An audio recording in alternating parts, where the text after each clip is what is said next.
Welcome, everyone. Good afternoon. I'm Dan McKee, Lieutenant Governor, and welcome to our virtual town hall small business meeting that we have every Tuesday at noontime. Today, we got a full agenda, some very valuable information, whether it's from our DBR, our Department of Business Regulation, with Director Tanner, or we have Commerce on as well. We got Matt Schaaf pinch hitting for Secretary Pryor today. Mark Haywood's on to give us an update on the SBA issues. And of course, Matt Weldon will be here with the DLT issues as well. I just wanted to spend, because we have a full agenda, I don't want to spend too much time on the opening here, but I do want to really emphasize that, you know, the business issues have become a very important one, you know, after the health. The health has always been the most important one. Let's make sure we follow the guidelines. You know, when Liz comes on, I have my mask that I'll be welcoming her with. But also the health is issues, number one. The economy is small business, number two. But quickly becoming a third rail of this is going to be the education piece. And so we're going to start opening up this discussion about education and the importance that it has and the relevance and the connection it has to both our economy and our health. And also, you know, some of the things that I've been involved in over the years is really getting outside of the public school day and getting the community very involved in education. And that's where our opportunity is right now, I believe. We need to get it right inside of our school day, but because of the learning loss that we have, and the learning loss is going to go across the board in all 39 cities and towns, all the boys and girls and the students that live in all our communities, whether in private schools, public schools, charter schools, homeschool, whether they're going out of state to school. This learning issue is going to be one that's going to be absolutely front and center now, and it's going to take over as we reopen in schools, whether that's like Massachusetts has pushed it to September 16th. I don't know where Rhode Island goes. That's somebody else's decision to make. But I do know that there is going to be a learning loss, and every student's going to be in that. And so what are we going to do to close that gap amongst all our students, whether they're minority, non-minority, whether they're middle class, they're low income, high income?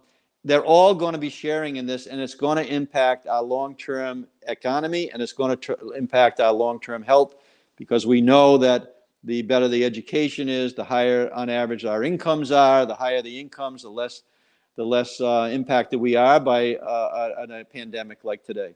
So I think the opportunity is, and this is what we're going to talk about, I opened up a municipal education office when I was a mayor. It's been 13 years. We've been doing pre-K in our town of Cumberland, and our school systems have benefited, and all our students in our community have benefited with the 52-week-a-year strategy. And that's what's going to take for all our communities to adopt a municipal education strategy, a community education strategy that makes education a 52-week-a-year effort. And we're going to get pushed into it because of the circumstances. So the opportunity right now is to really reinvent what what education means in our communities, not only supporting our schools, not draining our schools of the funds that they need to operate, but creating maybe use some of the COVID-19 money, the federal money, to actually offset some of these education issues that we're going to be dealing with. And great opportunity there. I was on the phone today with Israel, several calls we've had to Israel all around the world, talking about their reopening strategies, how they reopened their schools in a way that was, you know, just, you know, completely reopening. They found out that was not the way to go. They're readjusting it as they reopen it now in the next few weeks in early September into another plan. So we need to be researching what other countries are doing, as our office has, but also we need to really be thinking about education different and thinking about it as a 52-week process a year, so that we can kind of make up the ground that's being lost right now for both our students, on behalf of our students and their futures, but also on behalf of our state and its economic future and its health future. So let's dig right in. We're going to bring Liz Tanner on today. I mean, we got a hot topic there with all the Department of Business Regulation that's going on, Liz. And so come on board. I got my mask. I hope that you have your mask. Oh, I got Wonder Woman over there. Yeah. Very good, Liz. Thank you so much for being here. And Good to see you, LJ. yeah, I well, just want to remind everyone, over the nose. Yes. Not down here, not something like here. that. Over Something like that. everything. Right? How's that? Perfect. Perfect. There Okay. you go. Nice. And I wear Rhode So- Island proudly here because of all the great work that's being done by all our departments, including yours as well, Liz. So give us an overview of where we are and what we can expect over the next week or so and beyond. You've got it. You've got it. So lots of great things happening. A couple things to report. I'm getting a lot of same questions, so I figured I'd talk about that. First, from the weekend, we are starting to see a well-needed increase in customer mask usage. So as you recall, early on, customer mask usage was in the high 90s. And then we saw this decline where we were back down to 75, 80%. We're starting to get back up into the low 90s. So thank you to everyone who is wearing your mask, who as a business owner, you are encouraging your customers to wear a mask. It is the best way to prevent the spread. So it's really important. So I just want to say thank you. We're starting to really see some improvement there. A couple of the things to talk about. One of the big changes from last week is the bar closure. So it's not a bar, the actual bar closing at 11. It's the physical bar, right? So unfortunately, the word bar means two different, very similar things. It's the bar area. And so if you have any questions or concerns, or you're not quite sure what that means for your business, please feel free to reach out to us, whether it's the tip line 889-5550, or whether it's go to the DBR webpage and you can even do an online form and you can send us some pictures and say, does this qualify? What's my situation? I also want to bring up a couple other things we're seeing. It doesn't necessarily mean that you're serving alcohol all the time, right? So we get a lot of questions about, does there still need to be a separation between the cook who's working on a griddle and somebody who's sitting at a diner counter? Yes, you still have to have a separation there. It's all about sharing the same airspace. We don't want people to share the same airspace because that's where you're going to have some spread of the virus, right? Another thing that I'm also hearing a lot about is what's the difference between a social gathering and sort of a venue of assembly? What are the concerns and the increased likelihood? And I call it this very sophisticated term that I've created myself called huggy, huggy, kissy, kissy, which is essentially that at a social gathering, the people, you spend time with them, you're going to hug them, you're going to kiss them, you're going to say hello to them, you're going to touch them in some way, and you're going to be very close to them. Versus if I'm just going to the store, I'm not really interacting that much with the person because I don't know the cashier necessarily at the store that I'm talking to. Or if I'm at, like at the movie theater, I'm separated from them. I'm not necessarily close to them. So those are some things that I hear a lot about. And if there's any other questions or concerns or what that means, please, again, feel free to reach out. But it's really important to not share the same airspace as people that are not part of your pod or part of your family, as well as the huggy, huggy, kissy, kissy. You don't want to be sharing that same airspace and touching other people very closely. So those are some things that I'm hearing a lot about and just wanted to bring up. But with that, I'll take on any questions that people might have today. Yeah, and I want to thank everybody that's listening in right now live. And also, you can reach our office as well as we just put up Liz's contact information for the Department of Business Regulation. Thank you for joining us. Your questions are always welcome. And I'm sure that we may have a couple, Ben. What do you have anything for Liz today? Honestly, I just have one question or one statement that somebody said that I would love your clarification on. Walter said, "Let customers from Mass and Connecticut know that they can come to Rhode Island to do business. We are losing revenue because customers are confused." Can you explain what's going on there? Also, hi Liz. So it is, hi Ben. It is very confusing what the rules are, and it changes. So I would encourage you to check the websites to see what the rules are for you, what you should and should not follow. Back early on, the governor was saying that, Rhode Islanders can go shop in grocery stores, and Charlie Baker from Massachusetts, he said the same thing. Massachusetts folks can come to Rhode Islanders to do their grocery shopping too, but you do need to be smart about what you're doing. So I would encourage you to take a look at what the latest information is online so that you know what your rules are and how you need to follow them. Yeah, and Liz, we know that the impact that just the announcements that are made by our bordering states has created some confusion in terms of their quarantine, rules, and we already are feeling the impact of our, we don't have a spike, but we have had an increase in infection rates on a percentage basis. And that's put us in a precarious position, as Ben's question just alluded to. But Caswell will be on shortly, and he'll be talking about the impact of just that ruling from Connecticut in terms of the quarantine. And if you come to Rhode Island and you come back into Connecticut, the rules that they've set on long-term stays has cost our hotels a significant amount of money in cancellations. So that's a reason to follow the rules, right? You're going to follow the rules. I want to make sure I say thank you to Mark and Matt and Joe and everybody else who comes on, so that we know that everybody's taking the challenge that I gave them seriously about the mask wearing. So yes, so here comes Mark. Oh, and he's got a sticker. He's found a sticker, so you kind of personalized it. That's good. Yeah, Very there nice. you go. Okay, then I think Originally I was coming on Governor, with just a plain one, feeling a little blah today, and then I found Liz says, well, what about an emblem? So that's the SBA logo, just in case anybody was wondering. So, yep. But Liz, I come on with a different one every week. I will have a next one next week. A different one next week. All right, you're on. Challenge is on. Okay. Thank you very much, Governor. Yeah, thanks, Liz. Mark, stay with us. So, Mark. Yes, sir. I know that we've got some of our, consulting experts will be on at the tail end of the show. You may or may not be there, but with them. But I know, thank you for help organizing that, because part of the help that's being provided is not just financial, which I want to get an update from you on that, but also it has to do with the great assets that you bring to the table in terms of advice and advisory, consulting work. And so give us a little overview on that, the type of things that you need to do, and also give us, if there is any updates besides the fact that there's a lot of indecision coming out of Washington right now. So let me go to the counseling for right now, because that really is critical, because we had kind of a hiatus on the funding. So on counseling, the one great thing about SBA is we have terrific resource partners. The SBA funds the Small Business Development Center, which is headquartered at the University of Rhode Island. They got $1,250,000 in COVID additional funds. The purpose of these funds is to help the small business community. In addition, the Center for Women in Enterprise got additional funds. I believe they got about $450,000.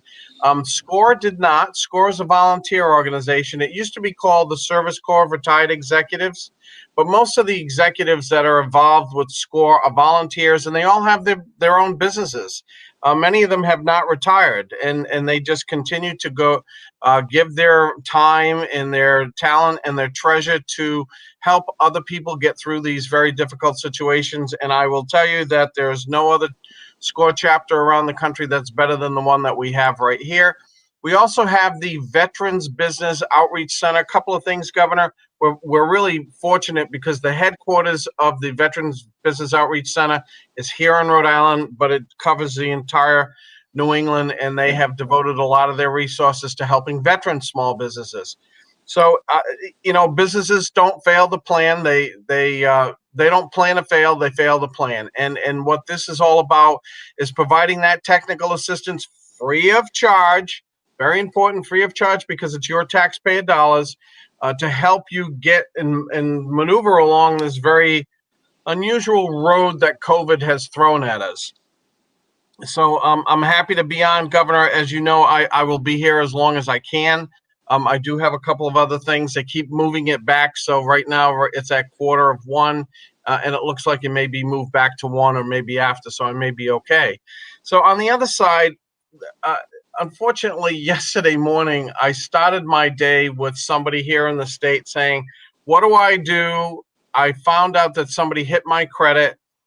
They took out a loan from disaster assistance in my name. They have my social security number. They have my address. They have everything. Wow. They have my DOB for $150,000. And I immediately sent it off to the Inspector General. And to be very candid with you, Governor, I said, I hate starting a week off on such a bad note.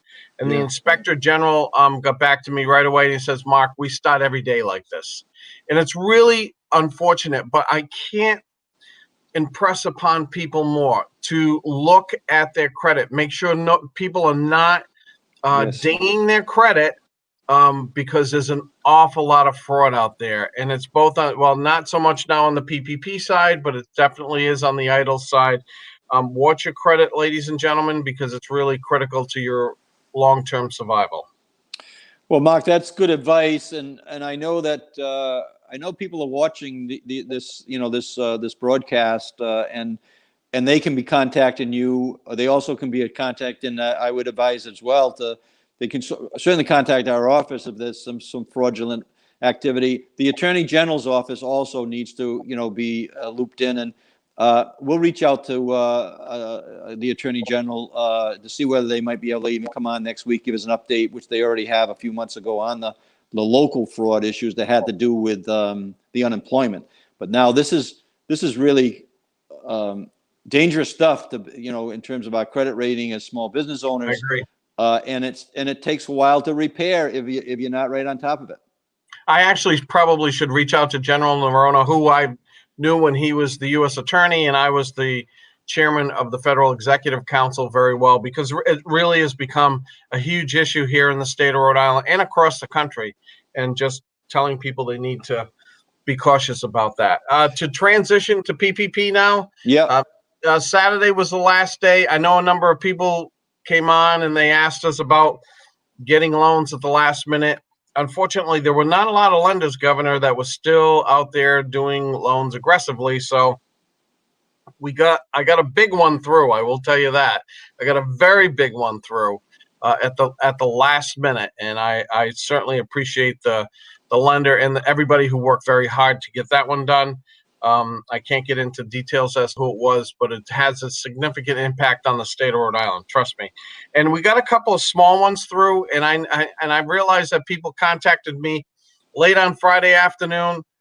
It was near to impossible to get for us to be able to get anybody to respond to that for what they needed, because there is some requirements, Governor, and that's know your customer, which is part of the overall regulations.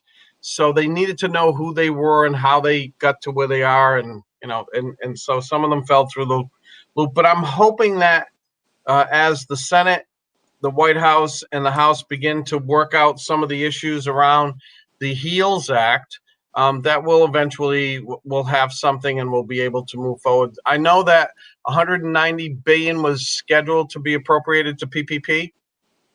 So we're just sitting back and waiting for everybody to sit down and chat, and hopefully we'll get there at some point in time. Great. And then we're still waiting. You mentioned last week that there's guidance on the forgiveness, Mark, but we're still waiting to that get to be carved in stone as well, right? So the portal is open. We were advised that approximately 1,000, and this is nationwide, 1,000 requests for forgiveness had gone forward. So the SBA portal is definitely open. But when people have asked me, I have told them if I was in your position, I would wait, because in the HEALS Act, Senator Rubio, Collins, Shaheen, and Cardin have written in a provision that all loans $150,000 or less are automatically forgiven. So of Rhode Island loans, Governor, that's approximately, we figured out, was 86%. So I would not be in a rush to move forward, knowing that there's a potential for the wand to be waived. And not to say that you don't have to provide some information for if the IG decides that they want to look at certain loans down the line, but it would make your lives as small business owners a lot easier if you were in that category of 150 or less under the HEALS Act. Great. Mark, thank you very much. Thanks, Governor. You'll be able to come back on with your team, but if you can't, thank you, and we'll see you next week for sure. I'll stand by, Governor. Excellent. Thanks. Yep. Matt from Commerce, Matt Shape, thank you for being here.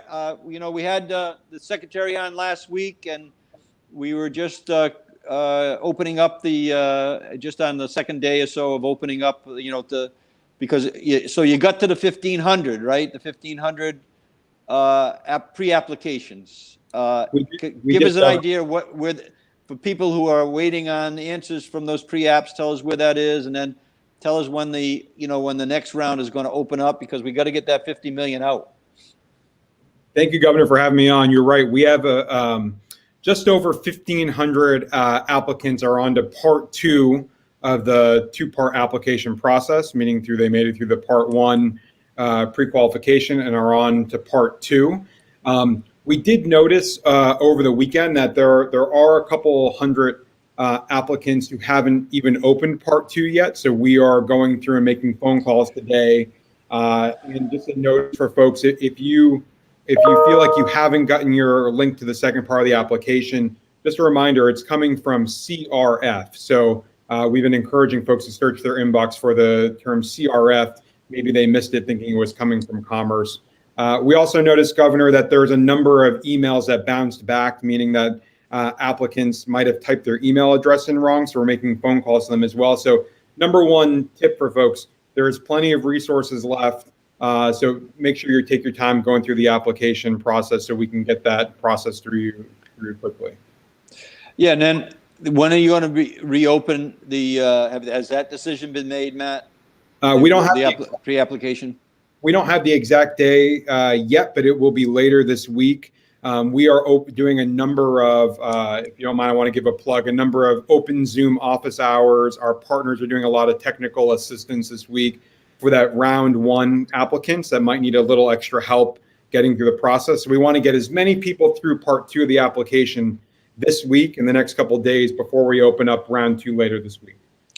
Yeah, so, and your office has provided our office with that information. So as soon as that, as soon as you have those information sessions set up, please get it to us. As soon as you have the reopening of the application process, we want to get that information out. And as I've told the secretary, we're certainly going to be lobbying for another $75 million. And looking at some states, Matt, that are actually streamlined their application process. And I would, I mentioned to you, but Wisconsin is one of those who has put in a plan that put out like to 30,000 businesses, $2,500. So it's different than ours in terms of the amount of money. So we're being a little more aggressive on the amount of money. But also they put in there on their strategy, which is a federal, part of the COVID money, was a tax return and a support letter from an organization verifying that business is a legitimate business, and that's basically what they did. So hopefully we can kind of, as we get into the next rounds, we can kind of simplify this as much as possible as well. And we'll get as we gather that information, we'll share it. I know that you're already talking to many states, so but that's one example where they have been pretty successful in getting close to the $30,000, $2,500 grant. So we'll definitely take a look at it. If you don't mind, Governor, I'd like to plug. We've done some YouTube tutorial videos for our application. I know some businesses have said have been very helpful. We walk through step by step. So there's a lot of resources out there. Big thanks to you and your team and Andrea for helping us get the message out there, and look forward to continuing partnering to get it out to the businesses. Yeah, I think that's part of it. And thanks for coming on, and thanks to the secretary as well, Secretary Pryor, for coming on, because as much as we know about this and as much as we talk about this,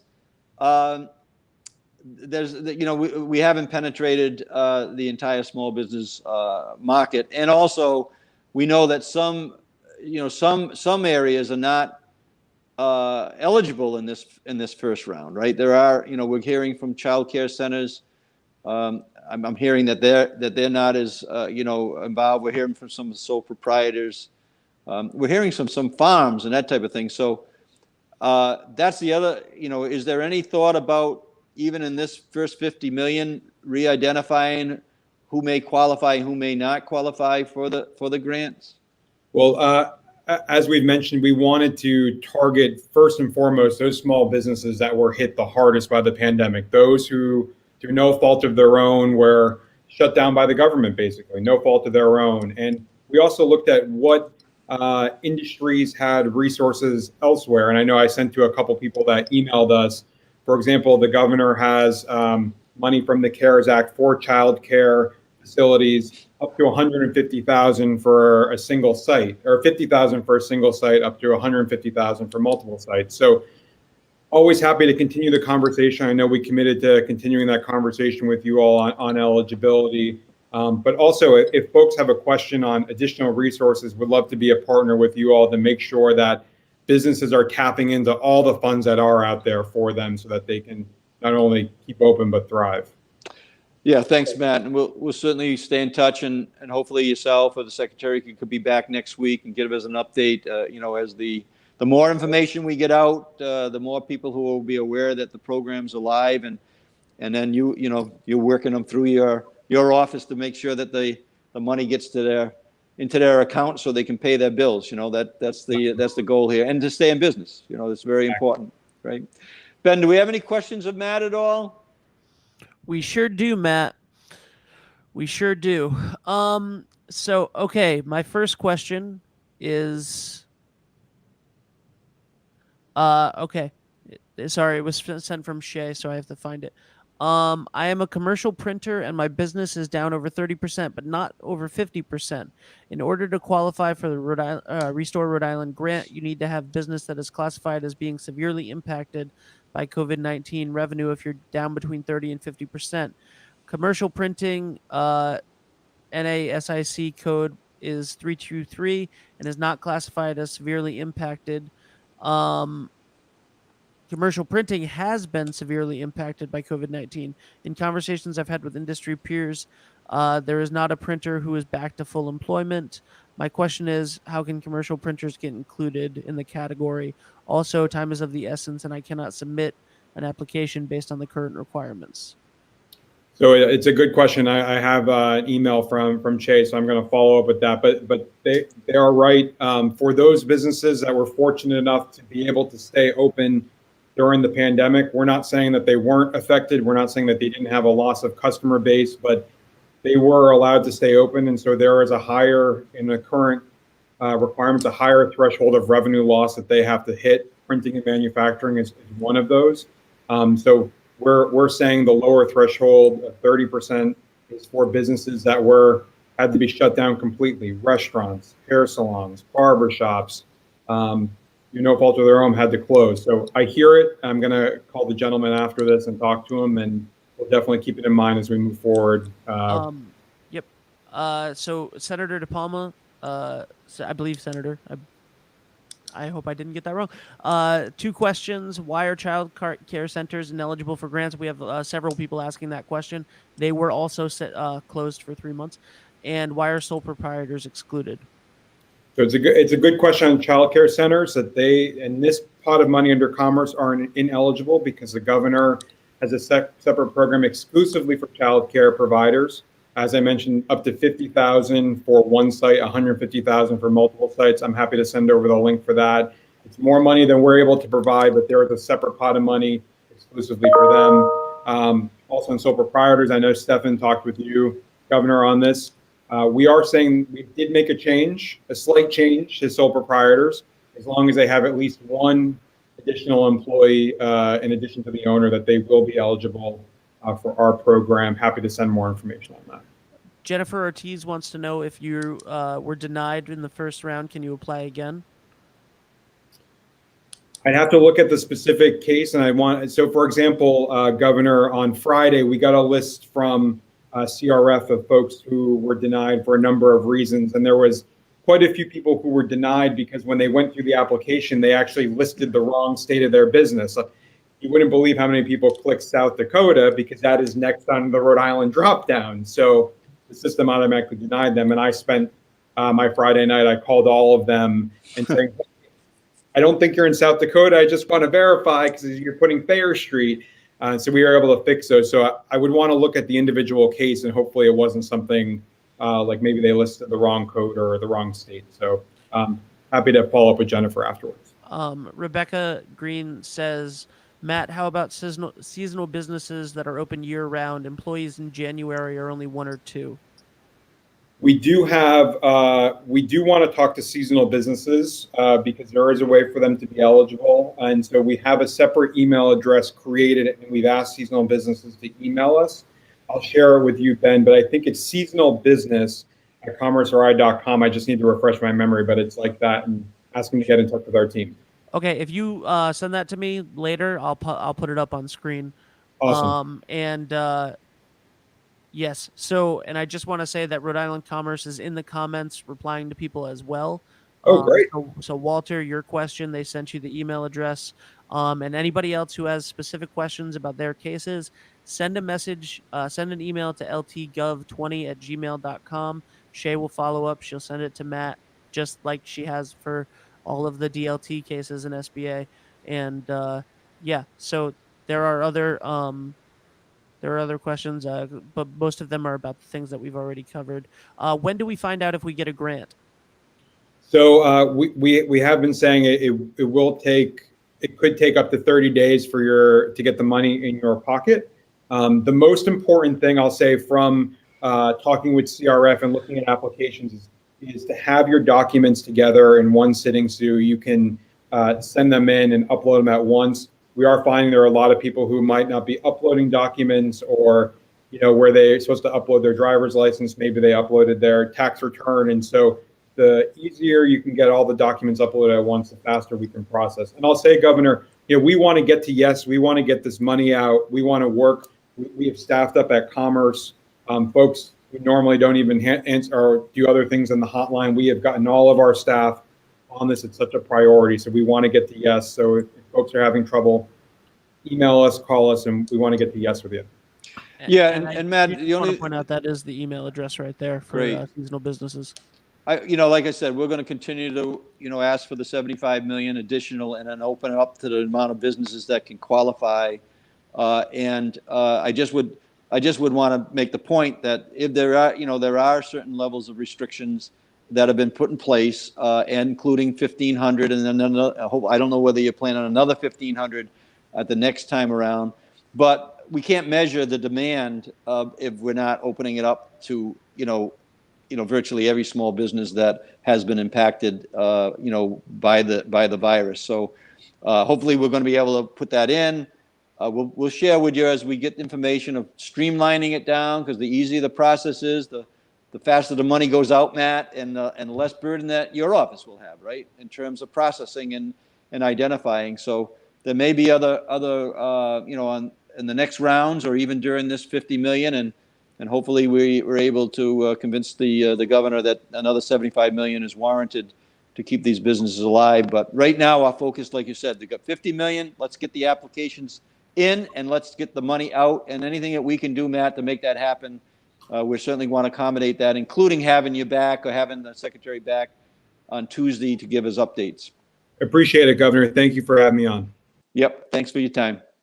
Yeah, very important stuff going on. So, as you're applying, make sure if you're hurting as a small business and you're apply. I would also, if you're not included in the mix because of the certain level of restrictions, you should let us know, because the numbers matter. And the more businesses that identify themselves as in need, and they're small businesses, the more likelihood the money gets distributed, and the more likelihood that we get more money into the pot to help our small businesses. Bring on Matt. We'll talk about the unemployment stuff. Matt, thank you again for being here. Hey, Governor. And I know you've shared your mask earlier, but I know it's there with you. Liz will be happy to see that. every time, every day. Yeah, there you go. Just really quickly, I do not have updated claim data, probably because of the holiday. So some of us were out of the office yesterday. But what I can tell you is we're still paying over 100,000 people a week. That's an incredible number compared to where we were before the pandemic. There are people that are on regular unemployment or the pandemic unemployment assistance, and then there are people that move on to one of two levels of extended benefits. And so it is very claim dependent. Everything is fact dependent. It depends on the person's circumstances. I would urge people to call. We now expanded our hours. We added more people to the phones. In the beginning of this pandemic, we had to focus on processing claims. Now we would say most of the claims have probably come in, so we're able to triage a little bit over to more of a customer response. Right now we have people on the phones from 8:30 in the morning until about 6:30 at night. We have people on the phones on Saturday mornings as well. The waits may be long, but I think you'll have a better chance of getting through.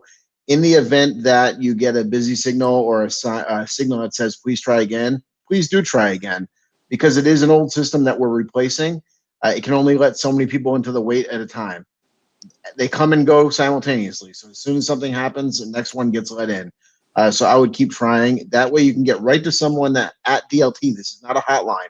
These are DLT people that have the system up in front of them and can resolve your issue. If it's able to be resolved that day, they'll resolve it with you on the phone that day. So I urge people to go ahead and try to contact DLT. Still email the Lieutenant Governor's office at ltgov20@gmail. These are cases that I'm working as frequently as I can, and I'm assigning to staff as often as I can. Your staff will notice over the weekend I responded to quite a few of them that I spent some time with. Other than that, the big thing on everybody's mind is what the president did over the weekend. And that is when Congress failed to reach a deal, he took presidential action. Some people are calling it. Another one was a presidential memorandum where he essentially established an extra amount of money to be attached to unemployment benefits. That amount right now looks to be about $400. Initially, when that came out, it was revised down from $600 to $400, and the president said that 75% will be paid by the federal government. That means that $300 will be paid by the feds, $100 or 25% had to come from the state, either through CARES Act money or somehow through unemployment. But there were a number of rules attached to it. And the day after that, the president declared that maybe states don't have to contribute 25%.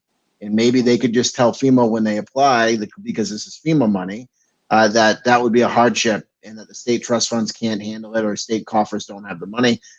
Because there is so much uncertainty, there is not a state in the country that is paying this right now. It would be impossible. There was a call this afternoon with the federal government, the White House, FEMA, Department of Labor. I will be on that call. We're going to hear what the rules are around this program, and we'll make a decision on how best to move forward on behalf of Rhode Islanders as quickly as possible.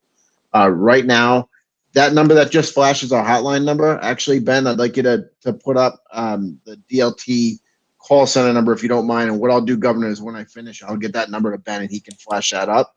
The hotline is still available to help out as well, but those people can't actually process your issues. I'm urging people to call the call center now. That's nothing you've heard me say before, Governor. Yeah. But the times have changed, so now I'm urging people to try and give it a try. Just getting back to the 400, we're going to do everything we can to be quick out of the gate with that once we know what the parameters are. If it's appropriate for Rhode Island and it makes sense for Rhode Island, then we will make a decision and move forward. We've been one of the first states in the country to implement all of the programs, and so I think we're in a good spot to do that, but we need some guidance from the federal government. And so we're hoping to get that this week. Yeah, Matt, and the couple questions I do have, but also, what I've read on that is that it may be more complicated because it may be a whole different system that you may have to implement in the distribution of those dollars after you got this one down pretty good. That's one of the things I've read. Have you heard that as well? That's right, Governor. And so we're trying to figure that out now. Yes. Yeah. So that's another challenge for you, Matt. Just another challenge. You'll figure it out. I mean, like I said, I speak around the country with a number of lieutenant governors, and when we compare notes, I'm very proud to be able to say that you've been on these calls with us regularly, helping out hundreds of people who are watching and listening, and in addition to the thousands of those who are going directly to your office. So thank you very much for that. Ben, do you have any questions for Matt? I do. So one question that has been received a lot lately, this actually comes from Chris Parisi, is about the work-share program. Businesses thought that it was just for the government to utilize. Perhaps Matt asked Matt to break it down generally on how small business can utilize this program. No, and so it's a business program that the government is only utilizing now that the federal government has allowed us to do that. It's always been a business-led program. It was a program that was designed for manufacturers and has reached out into other business communities. You should go onto DLT's website, dlt.ri.gov, look under the unemployment section and look for work share information. If you're a small business that's interested, there is information online on how to apply. Essentially, it is a reduction in hours across your company or a section of your company, which would allow you to essentially pay part-time wages and then put employees partially on unemployment. But it is most certainly a business-led program. Yeah, and Matt, I'll just ask a general question, but it's comes from a specific call that you may have been involved in.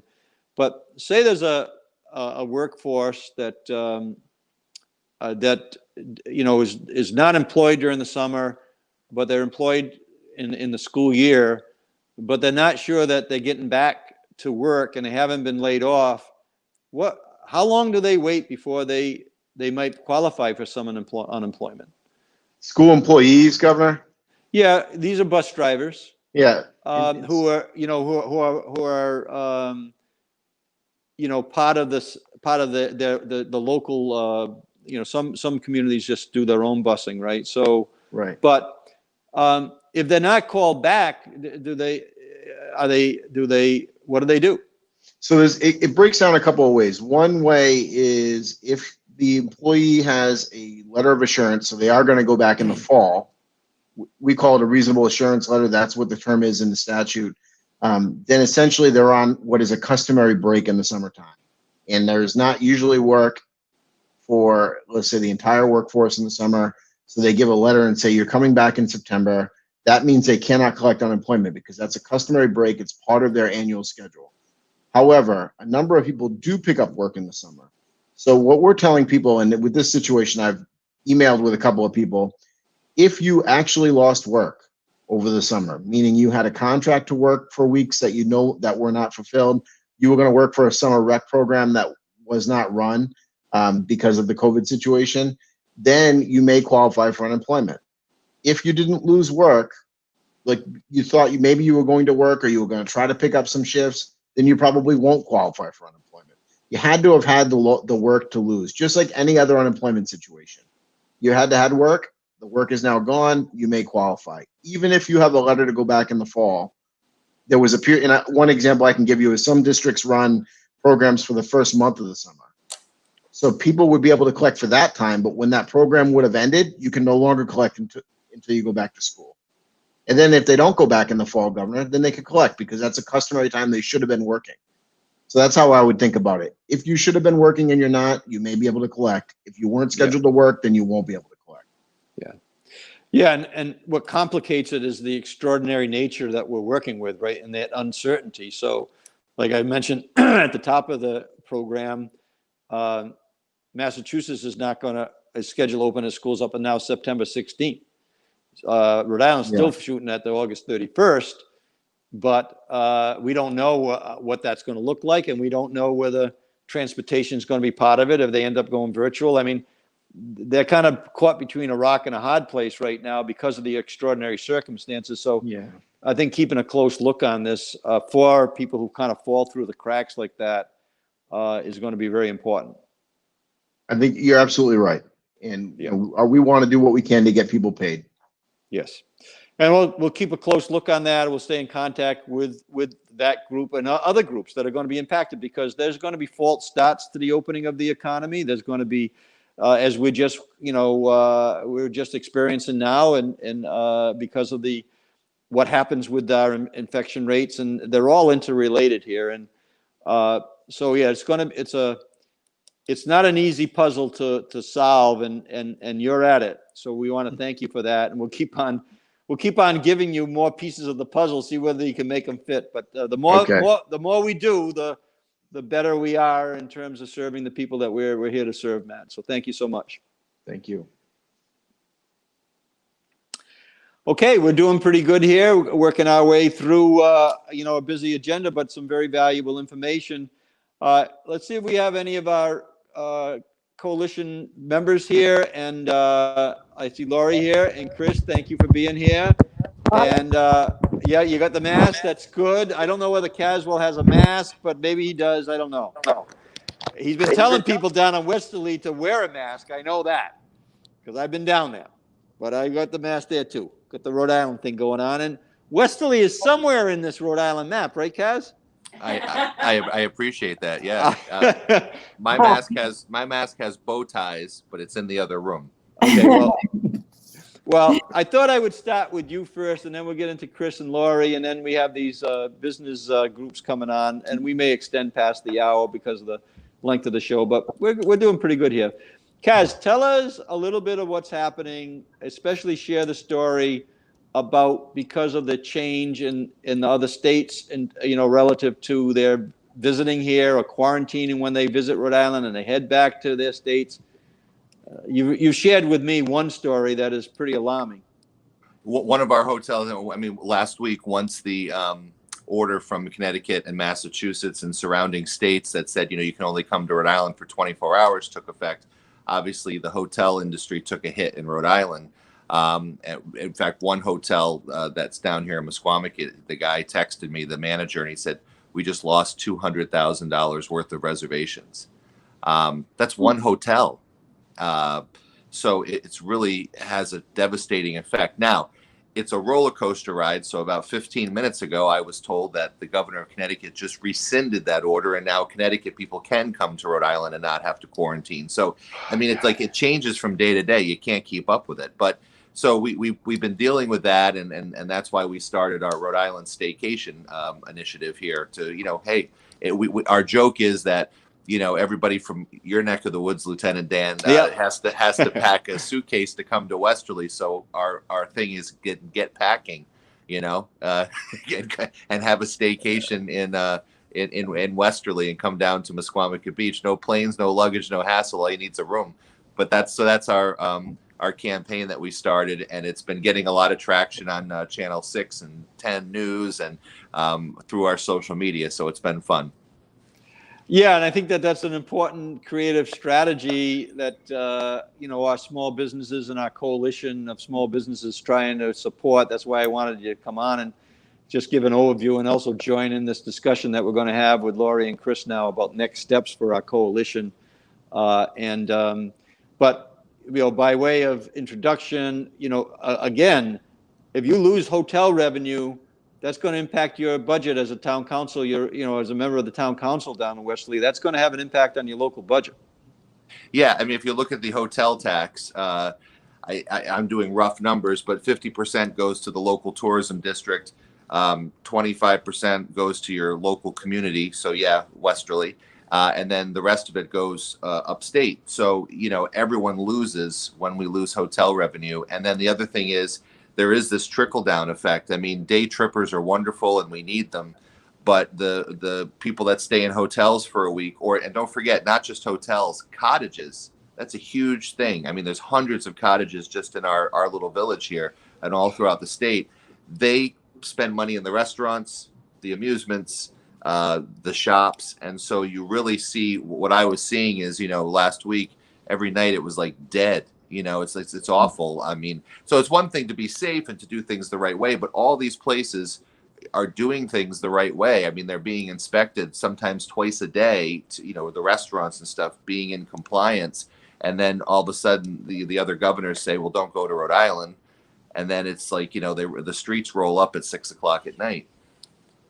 Yeah, that's, this is part of the problem, Kaz, and you're in a, you're in an area where the vacation time frame that you're talking about is really important. So let's encourage people in Rhode Island to, who can and have the financial ability and to support our Rhode Island small businesses, which Mesquamaket is full of those, as well as our other, waterfront communities that benefit the most from the tourism. And we know that that's going to be delayed because of some of the activity that's happening in Rhode Island in terms of the infection rates, right? So we got to make sure we get that under control.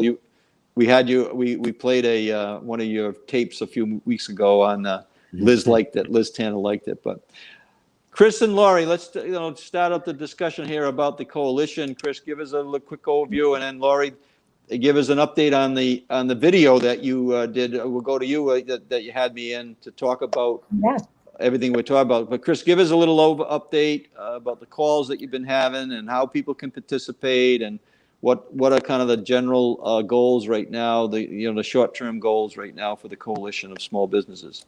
Yeah, quick thing is with Caswell, one of our friends down in Newport County, they had a little campaign called Rediscover Rhode Island to try to get that within state business. And I think it's brilliant what you're doing and what they're doing. And we have such a beautiful state that we tend to kind of stay within our little bubble. I don't really leave Providence too much, but rediscovering Rhode Island, going to Musquamacket, going down to Newport County and all the other great parts of our great state is a brilliant idea for all of us to participate and support small businesses.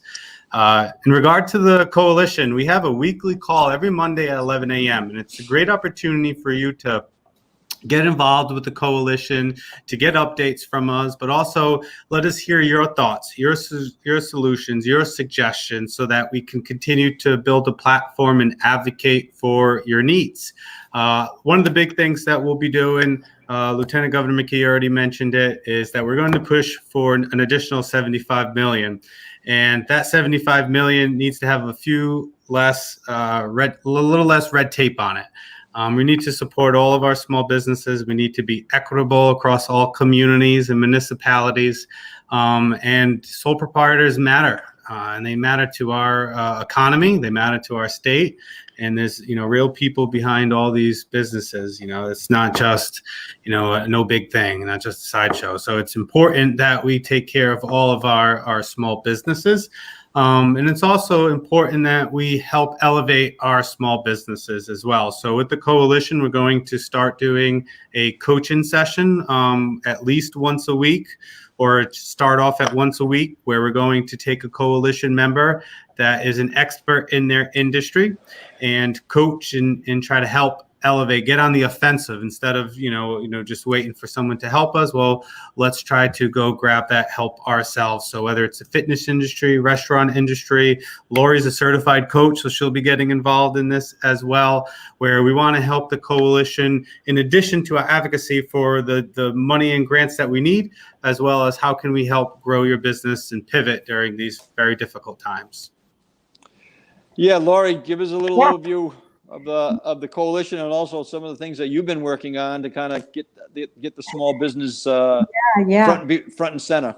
Yep. Caswell, I thought that everyone that went from top to bottom of Rhode Island packed a suitcase. So now I know.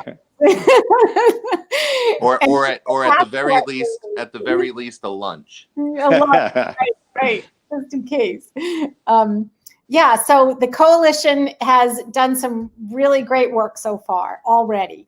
And we have the survey information, so we know that businesses are participating in that. And then part of the coalition is, of course, we want our businesses and our people in Rhode Island to shop local. So that's a big part of what we're pushing within the coalition. And if you go to the coalition website, you'll be able to sign up for the newsletters that will give you the constant updates that you get here, or when the new grants come out, I'm sure you'll be able to get more information. So signing up for that is important.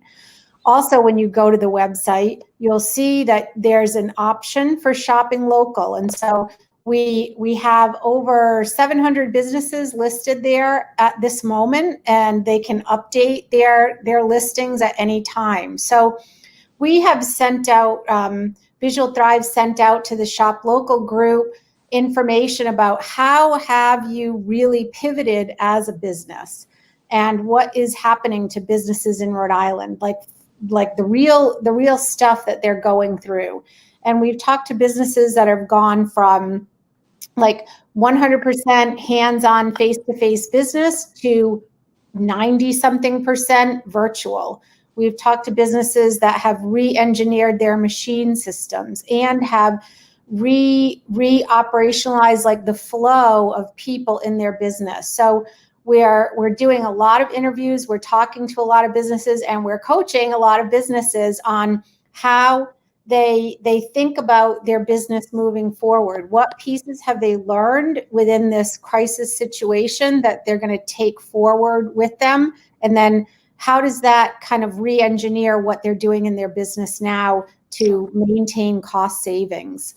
Like any business, it's, what are you spending? What's coming in? So we are always going to look at how businesses at this point in time can save more and then get more income.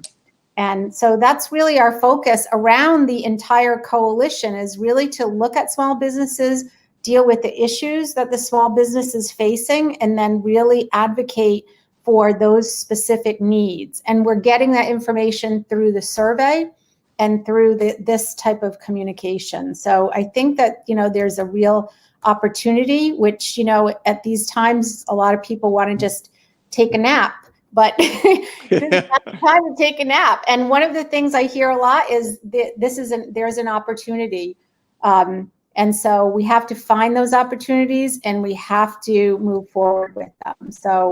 So contact us, let us know what's going on. We want to help, and we're going to jump in. So thank you for the time, Lieutenant Governor. Yeah, well, I think that it's so important that we continue the work, and that's why we're going to want to continue having the coalition represented on this call every Tuesday.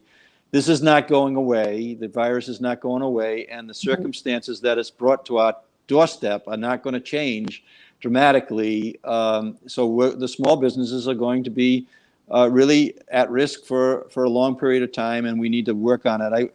Andrea just sent me a text saying that New York and New Jersey have also rescinded their, the Rhode Island visit quarantine strategy. So that's good, Kaz, to know that, because you get a lot of New York in the Westerly area as well as Newport does, and we rely on that. So hopefully some of the things that we've done and some of the things that the governor's office and the health department have put in place in the last week is answering that crisis, which was exploding right in our face. So anything else, Chris, that you want to roll in here? I mean, I do want to point out, as I did, that we're still working on the 75 million.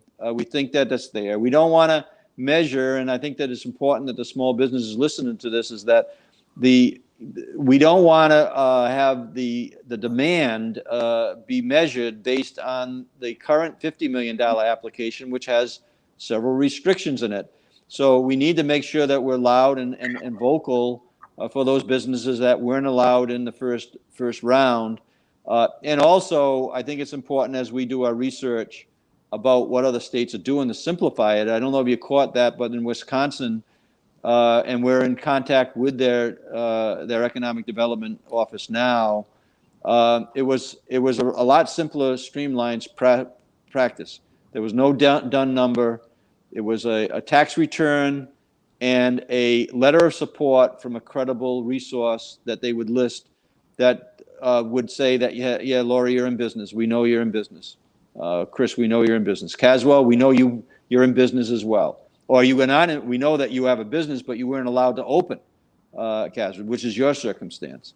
So streamlining this process is going to get the money out a lot faster. We still want to see, make sure that all communities are represented in the grants proportionally on some basis, some metric, whether it's on population. I'm suggesting that. But we want to make sure that all the money doesn't go down the Westerly. They got too many people from not out of state. You are in the state, Caswell. So, but the money should go to Westerly as much as it should go to Woonsocket, right? Or Newport or Cumberland or Providence, or on proportionate basis. So I don't think our work is over on this, and we know that businesses are really in need of those dollars, and so we got to make sure that we paint an accurate picture in terms of. Remember, there was 1,500 was the cap, so we're only going to deal with 1,500. So we know that only a small portion of those $50 million is even in the pipeline right now. So we got to make sure that we're advocating, and Lori and Chris and Caswell, your work is so important right now because of me saying it's not true, but you saying it is true, and that's why we need to keep you involved. So I don't know if you have any last comments, but other than that, we'll keep on going. Chris, you got anything? Well, you have great panelists coming up next, so I'll just say I agree 100% with what you're saying, and looking forward to what they're about to say coming up. Great. Thanks, Kaz. Thank you, Lori. very much. Thanks, Chris, for your leadership. All three of you. Appreciate it. Okay, Ben, we're going to go a little over, but I think that hopefully you can stick with us. We're going to bring on, a panel of specialists in terms of and have them give an overview of the type of activity that they provide for us. So if they're in the background or they're in the back room, let's see whether we can bring them on board. Mark, thank you.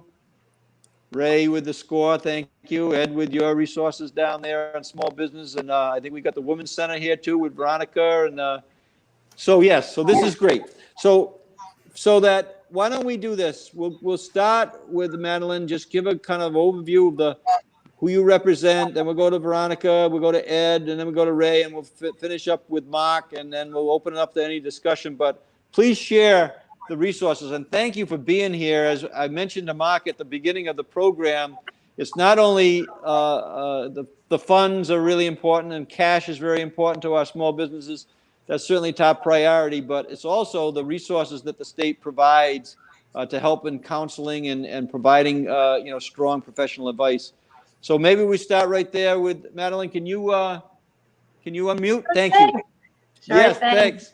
Thank you so much for having us. My name is Madeline Brumberg, and I'm a program manager with the Veterans Business Outreach Center of New England. The VBOC is housed within the Center for Women in Enterprise, and we have Veronica here as well. We work with active and retired service members and their families to provide counseling, training, technical and financial skill development, business assessments, and business mentoring. We work exclusively with service members and their families, so we understand the unique challenges and opportunities that exist for our clients. In addition to our one-on-one business counseling, we love to partner with the SBA to administer the Boots to Business entrepreneurship class on active basis throughout New England. And as a part of the Center for Women in Enterprise, which hosts 5 women's business centers throughout New England, our clients have access to an incredible network of classes, workshops, and experts. Over the past year, we served 250 clients to help them start, grow, and finance their business, and we're looking to help more. We're here to help you pivot your business to accommodate COVID-19 and work through federal and state relief programs or start a new business if it's time for a change. Yeah, Madeline, tell us how people can contact you. Sure, you can email info.vboc@cweonline.org. And is there a phone number? You can reach me directly, and I'll be happy to get you to the right resources at 802-391-4872. Yeah, and of course, anybody that's listening or watching or have veterans in your family, you can certainly contact our office at 222-2371, or you could email us, and then we can pass on the information as we've done over the last several weeks to help many people kind of access the resources that are out there. Thanks for being here. Stick around. We're going to get to a group discussion after we get the introduction from everyone else. Veronica, please give an overview of what's happening in your area. Good afternoon, and first of all, thank you so much for the invitation, Lieutenant Governor. I'm honored to be here and provide some information to help our community. And so right now we're completely virtual. We're offering classes and coaching sessions completely online. We have some panel interviews coming up this week. Actually, we have a certification panel tomorrow that people can take part in to understand what the certification levels are and how they can become certified. We also have a partnership with the Secretary of State, and we'll be providing an informational session on the 26th of August. And many free webinars on our website, from financial webinars to marketing sessions, anything that we feel would be relevant and helpful to help out our business community. And so, any information that they need, they can certainly go on our website, www.cweonline.org, or we've also established a Google number that goes directly to my cell phone so that I do not miss any calls, and I'll hand that over right now. It is 401-405-1527. With any questions. Yeah, and you partner in a lot of ways, right? Madeline mentioned how you partner in with the veterans. You also are a women's center, but you also work with men as well, and right. I mean, you're working with many different groups out there. I visited your shop. I think it's right off of, is it on Gano, or where are you? Right off of Gano? Where are you right now? We're actually parallel to Wickenden Street. Wickenden Street, yes, which we visited there several times. So the resources there, again, we'll get back to, hopefully we have a couple-minute conversation, after we introduce the panel here. But I just would say to the people who are watching or will watch this on tape or whatever it is, on our website and anywhere where we share, anybody who's listening out there, share share your Facebook page, share your social media. More people that you share, the more people get this valuable information. Ed, give us an idea what's happening with you with the Small Business Development Center. Okay, thank you, Lieutenant Governor. The Small Business Development Center works in hand with all the organizations represented on this panel discussion, but we provide business assistance services to both existing and small businesses, existing and prospective small businesses all over the state. We, since March, have been doing all of this virtually. We're very familiar with all the various loan programs and everything, but our assistance goes much broader than that. It covers just about any area imaginable that a small business owner might be looking at. I know at the beginning, earlier in the conversation of this session, Mark mentioned about the additional funding that we've received to provide additional services. Just highlighting a couple of those is that we've brought on two consultants with expertise in the restaurant and hospitality industries. So they are actively working with some of our clients now. We are doing work with fisheries and seafood sector because they have been impacted severely by the aftermath of the pandemic. We're in the process of getting a program set up for second stage businesses. And we also have access to HR services and consultants with expertise in social media marketing and other alternative means of marketing. In order to get in touch with the Small Business Development Center, our website is risbdc.org and contains a lot of information about all of our programs. But once you're there, if you click on Contact Us, there'll be a section that says to register for an online request for counseling. So if you click that, you will get hooked up with one of our counselors from around the state, and our number is 401-874-7232.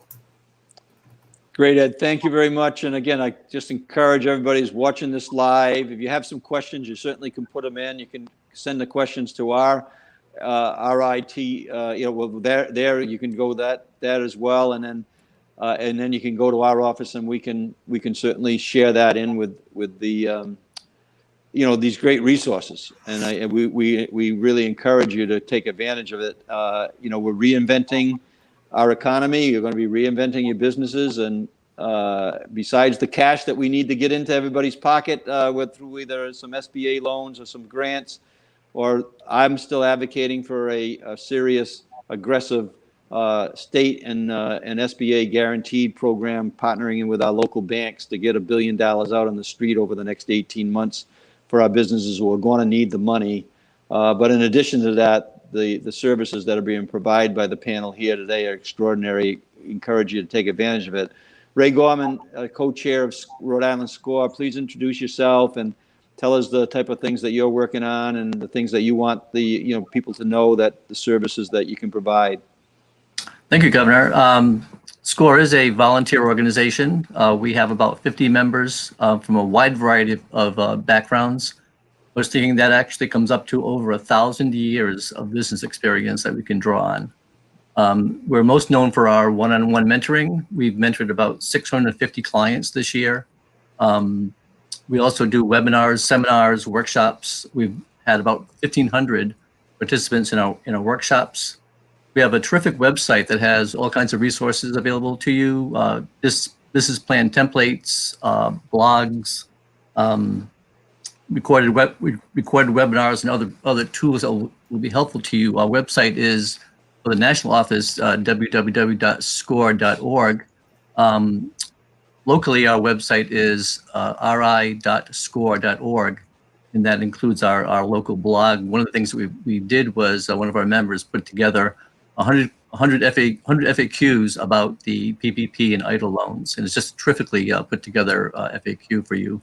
And our phone number is 226-0077. Our email address is it's Rhode Island.score@gmail.com. Thanks, Ray.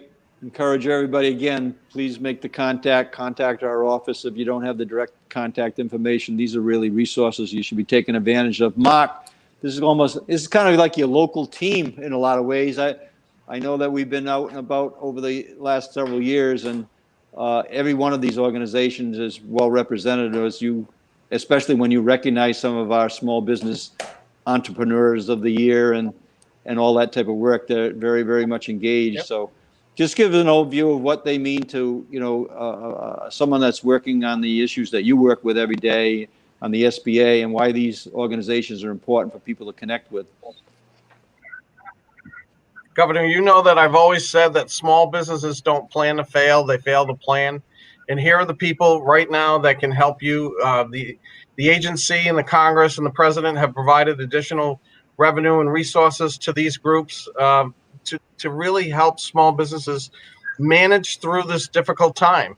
I really do believe that, it's great that this is a liquidity issue. Don't get me wrong. I think we all understand that keeping the small businesses liquid and keeping money flowing to the small business community is critical to long-term survival. But we're dealing with issues that we've never dealt with before. And I can tell you that all of the people who are on the screen right now provide the kind of resources that you really can't buy. And they provide it at a very reasonable, right, everybody, price, which is zero, because the government is already allocated the resources to them. I can't tell you how proud I am of all of the resource partners that we have here in the state of Rhode Island. I had the opportunity, and I'm going to be I was going to do this earlier this week, but unfortunately I've been a little bit busy. I did reach out to Ed Huttenhauer, and we had an initial conversation. But the district office is going to we're going to challenge everybody else, and we're going to be the key provider of technical assistance to all small businesses across the state of Rhode Island. We want to make sure that we are reaching the people who really need the technical assistance, because technical assistance really is what's going to make the division between those who succeed and those who do not. And I go back to when Dave LaHouse, Dale Venturini, and I testified before the Small Business Committee a couple of months ago, and the question that the chairman asked Dave LaHouse was, what are you most concerned about? And Dave LaHouse said, rain. When you really think about it, here's an entrepreneur who has 2 restaurants, who cannot use the inside of his restaurant, who now is trying to reconstruct this outside, who can only use 25% inside, and he was most concerned about rain. The people that you have right here are probably the brightest minds we have, and the technical assistance that they can provide to these small businesses to get them to that next benchmark is really what's going to be critical, Governor. And I've reached out to just about every Chamber of Commerce and Trade Association over the last week and a half. I will continue to do so as we build. We're bringing another person on to the SBA to help coordinate all of this. And like I said, I started with the SBDC, and Ed and I had a short conversation last week about it. But we really want to concentrate on providing quality technical assistance with the resources provided by the CARES Act to all Rhode Island small businesses.